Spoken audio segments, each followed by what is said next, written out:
21º día, noche. Hambre, hambre, hambre, hambre. Es el hambre de las calles, el absoluto rigor del hambre. Es el hambre de las calles. Hambre, es el hambre de las calles, el absoluto rigor del hambre. Hambre, el absoluto rigor del hambre. Hambre.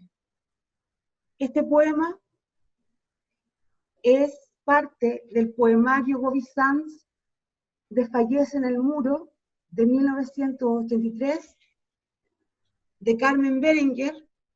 Esta es una antología y me parece que es un poema que es muy actual debido a las condiciones que muchos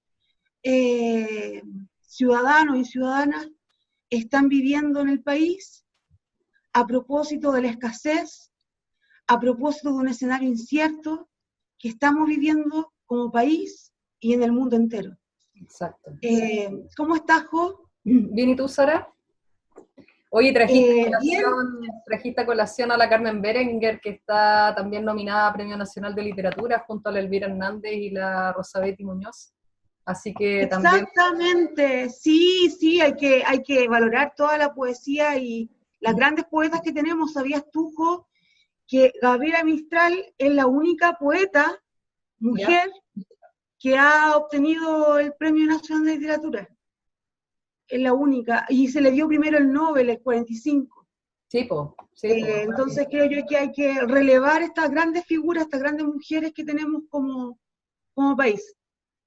Sí, muy atingente el poema también a lo que vamos a trabajar hoy día. Los saludo, estamos en un nuevo capítulo de Filosofía y Encierro junto a Sara. Hoy día vamos a seguir con la temática de la biopolítica, porque consideramos que es muy atingente a nuestros días, y como bien dijo Sara en un comienzo con la lectura de este poema sobre el hambre, tiene que ver con la crisis mundial que nos afecta, y la idea también es poder comprender este mecanismo que utiliza el poder, que dirige nuestras vidas en todos los ámbitos, ¿no? Como hemos visto en programas anteriores, y que puede ser la herramienta, la biopolítica, ¿cierto?, de poder cuestionar ciertas prácticas que damos por sentadas, que son parte muchas veces también de la tradición, y que están de alguna manera encarnadas o naturalizadas en la manera que tenemos de operar. Son prácticas que no estamos acostumbradas a cuestionar, ni tampoco a ver ni tampoco vemos lo que esconde cada práctica, en donde muchas veces involucra el sufrimiento de lo que consideramos como lo otro, ¿cierto? Que muchas veces son vidas humanas. También tiene que ver en la relación que tiene el ser humano con el medio ambiente, por ejemplo, o también con los animales. Vamos a trabajar hoy día un texto que es del filósofo italiano Roberto Espósito. Vamos a seguir con los italianos. Nos gustaron los italianos. Es que son tan lindos los italianos. Y Roberto Espósito ha dedicado años de investigación a este tema, y el ensayo que seleccionamos fue Biopolítica y Filosofía, que es publicado en el año 2006. Y también vamos a hacer referencia a otros textos, como su libro Bios, que es del 2004, en donde la importancia de la vida y también la política van a cobrar especial relevancia para leer los acontecimientos desde otra óptica, como dijimos en un comienzo, que va a ser o se va a distanciar de esta lectura clásica, y se van a develar en el fondo otras escenas que la filosofía política moderna no ha logrado expresar. Entonces, Espósito de hecho va a hablar que las categorías clásicas hablan de cierto efecto de ocultamiento, que muestra como cierta pureza en los conceptos, ¿no? Entonces, pero que vemos hoy día en la realidad, en nuestras propias prácticas, que hoy día salen a flote. Sale a flote la profunda desigualdad en la que estamos. Entonces se empiezan a abrir nuevos debates sobre los distintos modos de vida, sobre ciertas normalidades que padecemos, ¿cierto? Y las paradojas que constituyen estas normalidades. Estamos en una especie de clímax de la biopolítica, dice Espósito en uno de sus escritos referentes precisamente al coronavirus, quien al igual que Agamben también expuso sobre la pandemia, pero ha sido menos comentado, yo creo, porque ha pasado un poco desapercibido, ya que lo de Agamben fue mucho más radical. Como que eclipsó a Espósito. Eclipsó. Claro, es que Espósito hace un análisis más bien mesurado de lo que está ocurriendo a modo general en su texto, que se publicó el 28 de febrero por la revista República. Señala 3 puntos cruciales que nos pueden servir igual para poder comentar en el análisis que vamos a hacer. En primer lugar, es el escenario en el que estamos actualmente, que puede ser la sociedad leída como un cuerpo social que está expuesto a una contaminación generalizada. ¿Eso qué va a significar? Que vamos a relacionarnos de modo que el otro va a ser un posible enemigo constante, que se vea al otro como siempre como un posible contaminante o un posible contagiante. En un segundo término, aborda la dinámica de la biopolítica en este doble proceso que tiene como la medicalización de la política por una parte, es decir, este carácter protector de la política, ¿cierto? Como la política en términos más bien paternalistas, en donde la política va a ser proteger la vida de sus ciudadanos. Y por otro lado, la politización de la medicina, que va a ser un actuar acorde a las consecuencias económicas y políticas para determinar ciertas medidas sanitarias. Y un tercer síntoma o paso es el entrelazamiento que va a haber entre la política y la vida biológica, que en el fondo va a repercutir en ciertos cambios de procedimientos democráticos a disposiciones de emergencia, y esto tiene mucho que ver con lo que hablamos la semana pasada con Giorgio Agamben, porque se refiere a la emergencia de un estado de excepción, y a la posibilidad de que este estado de excepción sea la norma, se naturalice, se normalice en la sociedad a través del surgimiento de esta crisis sanitaria. Entonces, si bien el concepto clave en Agamben, por ejemplo, era el homo sacer, entendido como esta figura del excluido radical, ¿cierto? Claro. El Espósito va a ser la inmunización. Este va a ser un dispositivo que va a articular la biopolítica, es decir, el concepto de vida con política. Y dicho concepto nos puede ayudar también como a darle una vuelta de tuerca a la realidad y a despojarnos de estas categorías añejas de la política tradicional que no se ajustan a las políticas reales porque no visibilizan esta doble cara, o esta doble cara, yo lo diría como de la realidad, ¿cierto? Como de esta vivencia paradójica que contiene esta cierta normalidad en la que estamos sumergidos. Entonces, partir quizás por preguntarte, Sara, ¿qué vamos a entender por inmunización en términos médicos? Y quizás poder abordarlo desde nuestras propias experiencias. ¿Qué entendemos por inmunización? Porque, por ejemplo, claro, cuando yo era chica lo escuchaba mucho en el colegio, cuando me enfermaba, por ejemplo. ¿Qué entendemos en términos médicos por inmunidad? Sí, yo eso estaba pensando. ¿Te acuerdas cuando vacunaban contra el sarampión? Sí. Y hubo una campaña grande, como que iban a la sala de clases y te ponían la vacuna. Bueno, la inmunidad tiene que ver con una defensa, con el sistema defensivo del organismo humano, o también del organismo en general. Entendido, por ejemplo, el Estado como un organismo, también hay una suerte de defensa.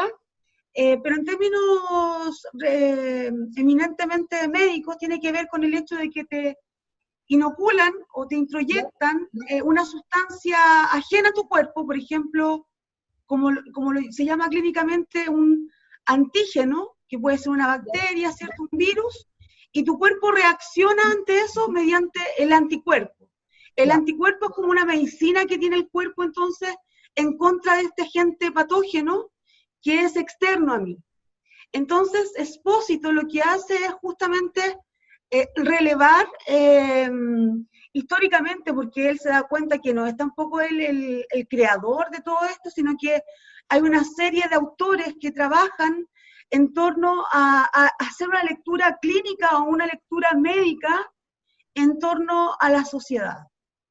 Esto básicamente partiendo, por ejemplo, de la formación del Estado moderno con Hobbes, aunque obviamente que Hobbes no ocupaba estos términos, ¿me entiendes? Como que la biopolítica, lo que veo yo es como una forma de interpretar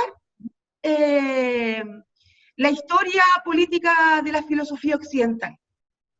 Y en ese sentido, entonces, podemos hacer como una especie de analogía entre la medicina y la política para comprender el concepto de inmunidad, ¿cierto? Como un dispositivo que va a articular la biopolítica.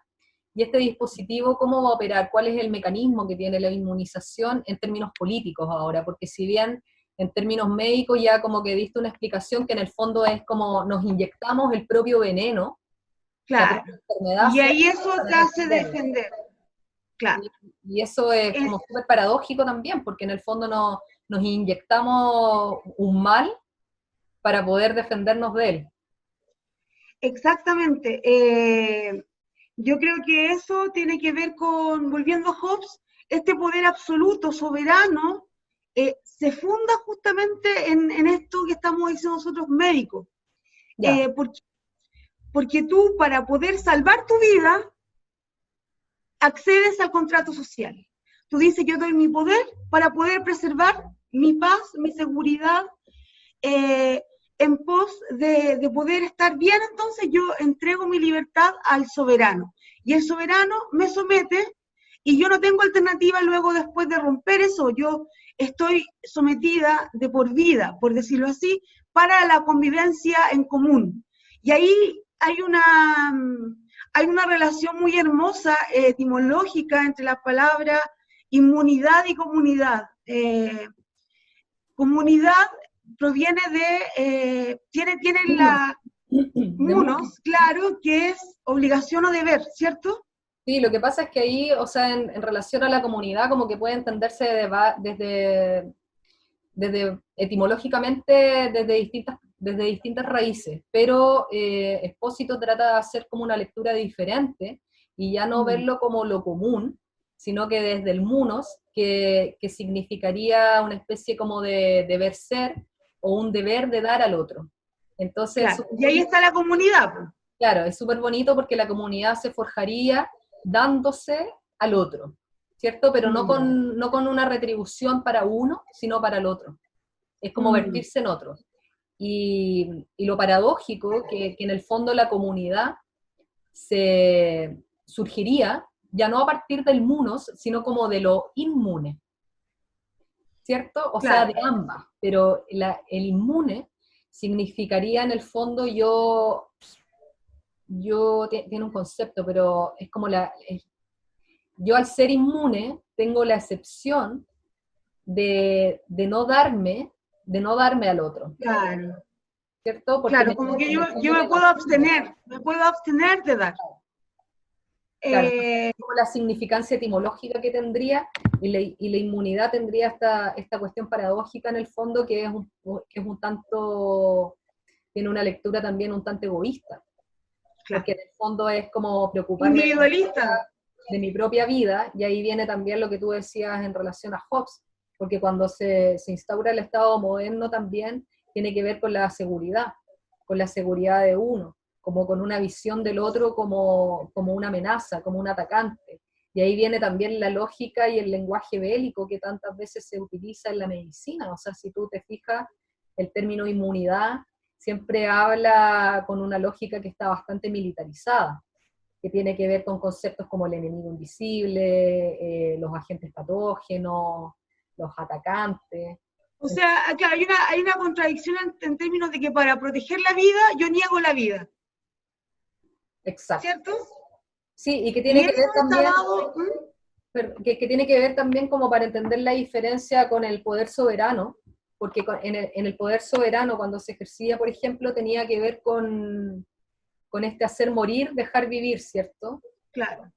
y con la biopolítica, en cambio, tiene que ver con un hacer vivir, dejar morir.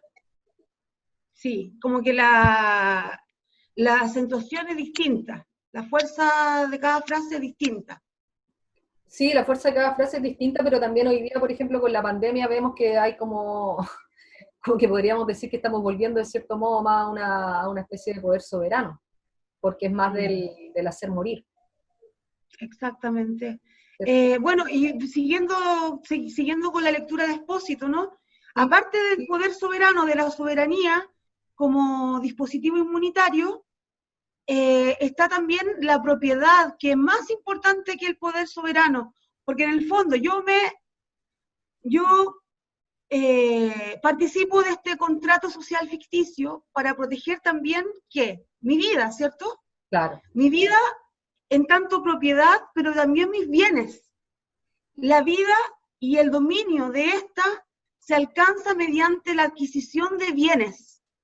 Entonces, es muy importante en ese sentido la propiedad.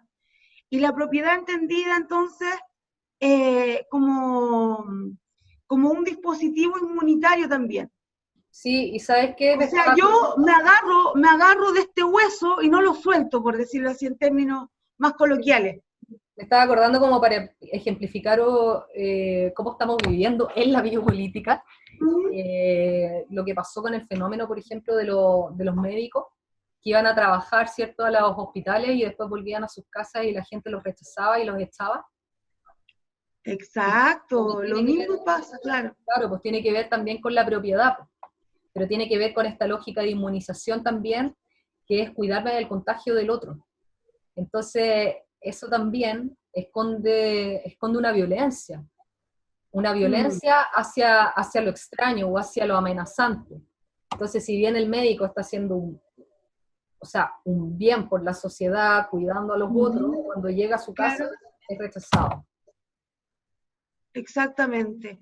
Y también tiene que ver con, ya como saliendo un poco de Expósito, pero viendo cómo las sociedades de control, mediante el placer, también podríamos de alguna manera relacionar esto de la inmunidad del otro, porque yo me preocupo de mis bienes, de mis cosas, de poder tener mi placer, salvaguardar mi familia, y creo yo que a nivel colectivo estamos viviendo justamente un cambio en el sentido de que pareciera ser que mis problemas son también tus problemas, por lo tanto, este individualismo que se había instalado de una manera tan brutal, se está comenzando a romper, creo yo.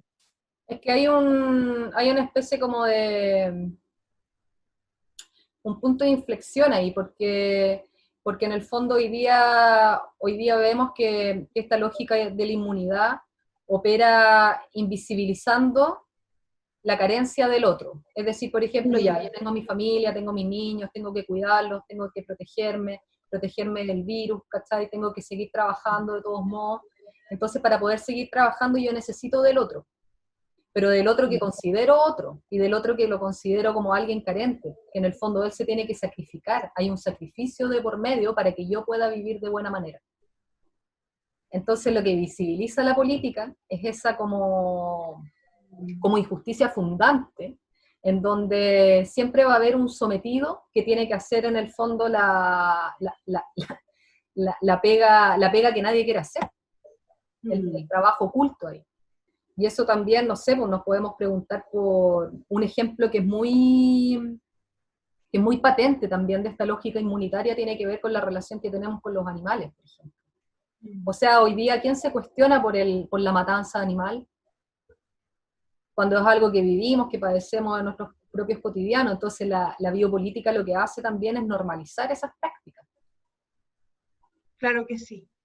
Y el cómo actúa el poder también en todo el abanico de posibilidades de la realidad, o sea, no solamente, y por eso creo que yo que Expósito, haciendo todo, ¿cierto?, un recuento en su libro Bios, sobre lo que significa Foucault, la biopolítica, el enigma de la biopolítica, y cómo el lenguaje de la modernidad ya no es suficiente como categorías de análisis, Y por eso, por ejemplo, él inventa este paradigma inmunitario. Claro, hace la analogía de la medicina, digamos, hace como un trapasije a la política, porque claro, él investiga toda la teoría de Foucault sobre el biopoder, pero queda algo ahí que no se entiende, que es esta articulación de la biopolítica. Mm. Entonces, Claro, que tenía que ver con esto de la BIOS y la SOE, que biopolítica proviene de BIOS, claro, o sea, de cómo hacer una política de la vida y cómo la política gobierna la vida, o al revés, eh, pero que en el fondo Foucault, según Expósito, Foucault no está hablando de BIOS, porque no está hablando de una vida, de una forma de vida cualificada, sino que está hablando de la SOE.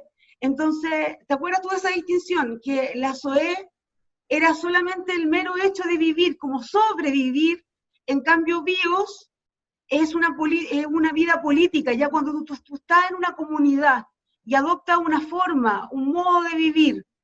Entonces, para Expósito, la palabra biopolítica también es como una palabra, o un concepto más bien, que es difícil, por, ese, por lo que te estoy diciendo, porque no obedece al BIOS, sino que a SOE. claro, y tiene una lógica que opera con esta ambigüedad, con esta como bipolaridad, con esta bipolaridad en cada categoría, que es lo que conversamos Claro. con Giorgio Agamben, ¿no? Entonces, eh, Foucault habla del biopoder y del micropoder también, de cómo operan las distintas instancias de la sociedad. Y uno de Sí. los ejemplos que pone también son los hospitales, las cárceles, ¿cierto? Mm. Entonces ahí también es Claro, como lo hemos visto en otros programas. Otro ejemplo de dispositivo inmunitario es la libertad. Y ya, ahí yo creo que le pondría mucho acento a eso, porque creo yo que actualmente la forma de comprender la libertad es una forma primero economicista, ¿cierto? Como libertad en términos, hoy día, ¿quién tiene libertad en Chile? Quien puede adquirir bienes, ya sea salud, porque la salud es un bien de mercado, la educación es un bien de mercado, o no debería ser así, pero lo es. Y además la libertad, en este momento de la pandemia, se está entendiendo como una suerte de seguridad, más que de libertad propiamente tal. O sea, yo estoy segura en mi casa, si es que tengo casa y puedo protegerme, me protejo porque el otro se ve como una amenaza para mí. sí, pues una de las problemáticas que puede arrastrar eso es lo que dice Giorgio Agamben también, pero también lo reflexiona Expósito sobre esto y es Expósito, el tema sí. del estado de excepción. Y finalmente, cuando con esta lógica inmunizadora, por ejemplo, lo que puede Mm, ocurrir son estados de profunda violencia, de violencia hacia mm. el otro, porque la lógica política de la inmunización actúa también a través de la violencia, porque ¿cómo calmo yo la violencia? A través de más violencia. Claro, Entonces, exactamente. claro, Y que tiene que ver con el hecho mismo de que, por ejemplo, el derecho es un instrumento utilizado por el soberano, en este momento, ¿cierto?, por el poder, para imponer su dominio. Y que el derecho no dirime la guerra, no es que primero esté la racionalidad ante todo, sino que es al revés. La guerra emplea el derecho para consagrar las relaciones de fuerza que ella define. O sea, es súper importante también esta lectura que hace Expósito respecto a cómo la guerra, y también lo habíamos visto con Agamben, se hace como lo normal, el estado de guerra, el estado de emergencia. Y no puedo dejar de mencionar, a propósito de la actualidad que estamos viviendo, por ejemplo, lo que está pasando en el Gualmapu, en la Araucanía, claro. en la Araucanía. Claro, o sea, ellos como comunidad han estado históricamente siendo parte de un estado de excepción, de un estado de guerra permanente. No Claro, es algo de hoy. claro, y lo que ocurre ahí en términos filosóficos, como abocándonos a las lecturas que hemos realizado tanto de la biopolítica como de la tanatopolítica o de la necropolítica, lo que ocurriría ahí ya no es un hacer vivir, sino que es un hacer morir. Porque, y eso es uno de los, como de los riesgos de tener una lectura bajo una lógica inmunitaria, porque si la realidad, digamos, opera bajo esos términos de violencia, se funda en esta paradoja de proteger la vida, pero por otra parte la niega.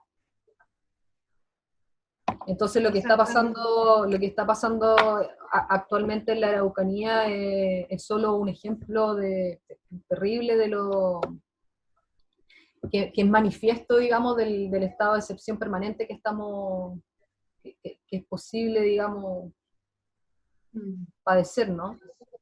Sí, claro, porque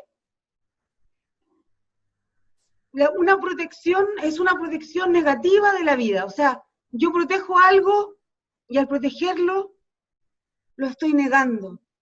Creo yo que eso se traduce, y Espósito lo hace muy bien, a partir de la lectura de Hobbes, a partir de la lectura de Hegel, a partir de la lectura de Nietzsche, que Nietzsche es el primero en poner el centro de atención de la filosofía en el cuerpo, y me parece que podríamos en algún capítulo de Filosofía y Encierro tratar algún texto de Nietzsche, porque creo yo que tanto Espósito como Agamben y también, por supuesto, Foucault, se nutren del pensamiento de Nietzsche, y creo yo que podríamos traerlo también a algún capítulo. Sí, yo también estoy de acuerdo contigo. De hecho, bueno, como ya para ir cerrando, creo que sí, es importante lo que tú dices, poder problematizar la tradición a través de estos pensadores, y también, por ejemplo, bueno, ya la vimos, a Simone Weil también, que opera también a través de una lógica del cuerpo, es decir, de que cada cuerpo debe ser tomado en su singularidad, también en Deleuze y Guattari, también que rescatan el poder del impersonal, que nos llaman a habitar nuestra animalidad. Nietzsche también, que tú mencionaste, que también dice que hay más razón en tu cuerpo que en tu sabiduría. Muy bonita esa frase. O la misma Donna Haraway, con la lógica cyborg, y la mixtura que ella ve también entre lo animal y lo tecnológico, que Espósito se agarra mucho de ella, es una de sus referentes.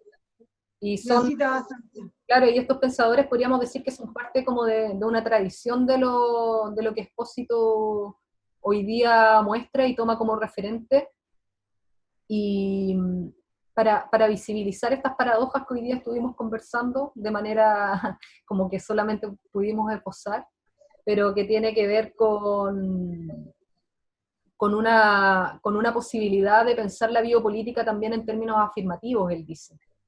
En una de sus últimas entrevistas, y también lo señala en el texto, es como cómo podemos abordar la biopolítica en términos ya más afirmativos, en el sentido de aprovechar la crisis, por ejemplo, como para poder hacer una batalla contra las grandes farmacéuticas, por ejemplo, para reducir el costo de los medicamentos. Ahí él como que ve posibles batallas que se pueden hacer desde esta lógica imperante. Claro. También, por ejemplo, el hecho de construir nuevos hospitales gratuitos para las personas, y así distintos ejemplos. Y lo que le interesa señalar a él, claro, no son soluciones como siempre en filosofía, sino más bien es devanar los hilos capaces de adelantar algo que todavía no emerge con claridad en el horizonte. Mira qué poética te pusiste, Jo. ¡Ah! Eso lo dice Espósito. Sí, no, sí, me imagino que también, claro. Sí. Bueno, y con eso finalizamos este programa. ¿Quieres cerrar con algo, quizás con el poema Sí, que abordamos? voy a seguir con Berenguer, pero ella cita, porque ¿ya? Bobby Sands, como dije yo, si lo dije cierto, existió, fue una persona que perteneció a Elira, claro, y dice acá, está entre comillas, voy a leer esta partecita, que lo dice él, dice: mañana es el 11º día y hay un largo camino que recorrer. Alguien podría escribir un poema de las tribulaciones del hambre. Yo podría, pero ¿cómo terminarlo?